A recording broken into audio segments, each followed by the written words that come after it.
everyone. Welcome to the 6th episode of Fab Life with Deb and Ryan. Unfortunately, Ryan can't be here today, but we are so lucky because my friend and colleague, Sarah Yacklin, is here. Yes. Good morning, Sarah. Good morning. Thank you for inviting me. I appreciate it. Thank you so much for agreeing to do this. So, this is our Halloween edition. Ooh, I feel like we need sound effects or something. I know. Well, I'll try to find some, actually, you know. Maybe smoke could come out of the office or something Oh, like boy. that. Yeah, and then they'd call the fire That's department right, and everybody would be like, ah!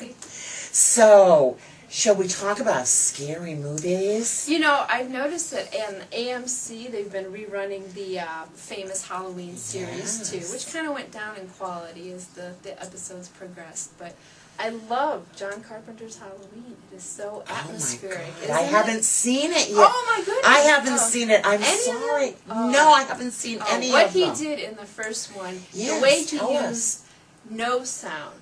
But all you hear is this demon, this Michael Myers, breathing through his mask. And you see through his eyes as he's looking around. Oh, I saw that. Yes. I saw that. But it's these beautiful so shots, just looking around suburbia and realizing that something is not right. Something is not right in suburbia. Yes. You know, when I was growing up, every Saturday night there used to be this series of horror movies that would come on called Chillerama. Okay, we had something like that here too. Yeah. Right. Dr. Shock. Yeah. Right, and everybody would come to my house, all my friends in college, and we would like stay up until 2 or 3 in the morning watching Chillerama. I just love the genre of horror movies. It's so cathartic, right? That It you get is. scared and filled with emotions, and then you just sort of burn all that energy off. Do you think that Halloween's become too commercial?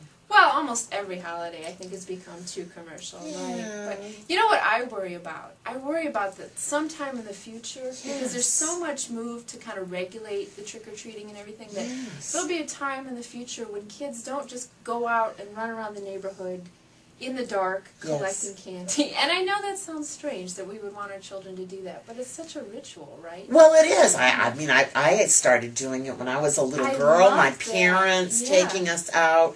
But it would be dark, right? It would be out dark. running around, and there's this wonderful feeling of freedom. You're out in the neighborhood, in the dark. Getting candy. But see, dressed up. Back in the day, we didn't have to worry about nutcases. That's right. Okay, poisoning candy or doing some weird thing, right? Right. So that's why I think that they've become more regulated.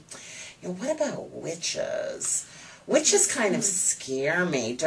I don't know. I don't know much about witches. Well, of course, there's that distinction between the Wiccan religion, right, and Yes. witches. Yes. Well, that's true. Right, I'm not really talking about the Wiccan religion, although in Massachusetts, where I'm from, we have an official witch, Lori Cabot. Oh, interesting. Yes, who is the official witch of Salem and Massachusetts.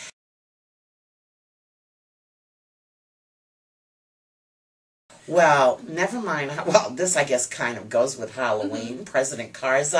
Oh, bags receiving of money. his trick-or-treats. Yes. And I mean, literal bags of money, right? Literal Not even a bags. figure of speech. That's and he correct. doesn't see anything wrong with it. He said sees the U.S. nothing. gives us money all the time. Oh, but the White House responded by saying, we're not in the habit of giving bags of money to anybody.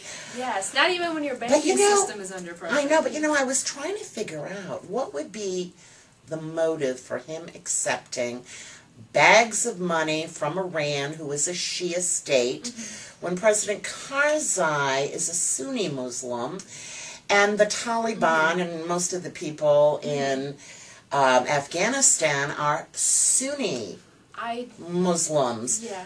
What is going on here? I cannot figure this out. I think President Karzai probably has seen his better days. Well, I think he's playing a dangerous game. I mean, I think he's not trustworthy.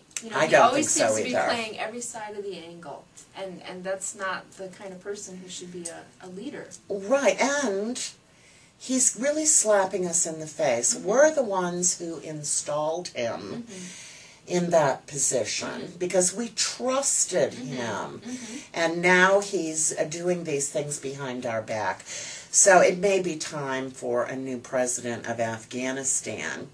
Well, on a happier news, the Rockets won. Yes, go Rockets! Yay! Aren't they doing They're fabulously doing great well this season, Oh yeah. my And the God. support from the community is just great, too, and they deserve it. It really is. I wish every game was on television, but I tell you what, if the game isn't on TV, I'm at home listening to the radio, and my husband listens to it with me.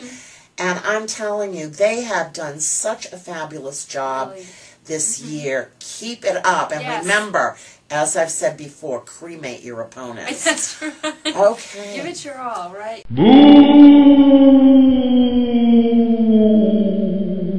Well, hi. As we told you just a little while ago, we were having one of our friends drop by, Mike Mittman, who's been teaching here full-time for the last 3 years. How you doing, Mike? Pretty good. How are you? Wonderful.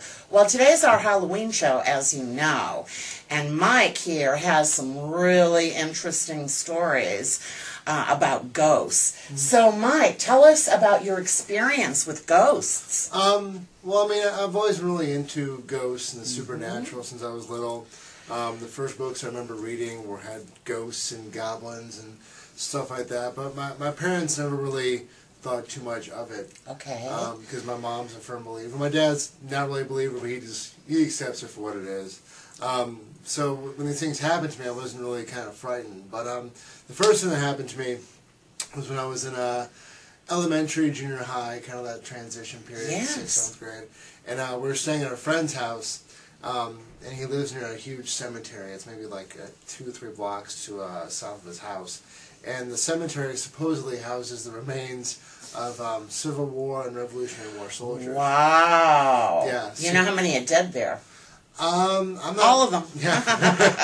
I'm sorry, that's a corny old joke. My Question. father used to do that every time we drove by a cemetery. Go ahead. Caught me off guard. I like that. But I mean, I don't really think too much of it because it didn't really dawn on me that I might see something.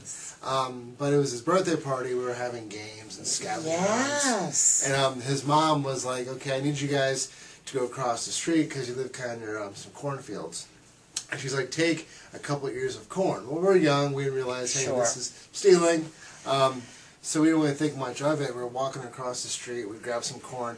And we're walking back, and I see something kind of diagonally above my head, maybe 10 feet or so. Yes. And I can't really make out what it was totally, but I did see Civil War kind of uniform with the blue and kind of the... wow. Yeah, it was really, really, really interesting. Did it freak you out?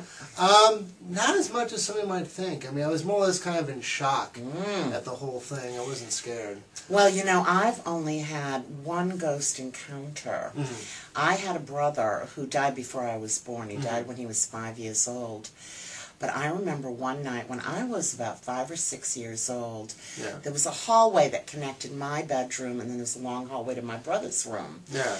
And we used to talk to one another, you know what I mean, when we were kids. So anyway, I started going to sleep, and I heard like a hanger drop, you know, onto the floor. Yeah. And I remember looking up, and I saw the ghost of my little brother, golden hair, and a white robe on. Yeah. And he went down this other hallway. Yeah. Unbelievable. Yeah. I've never forgotten that my entire life.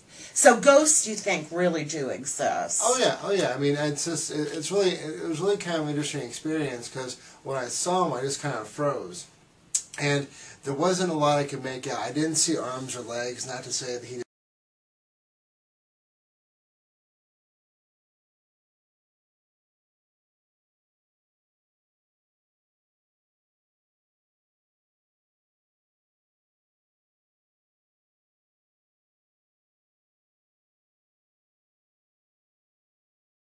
Boo!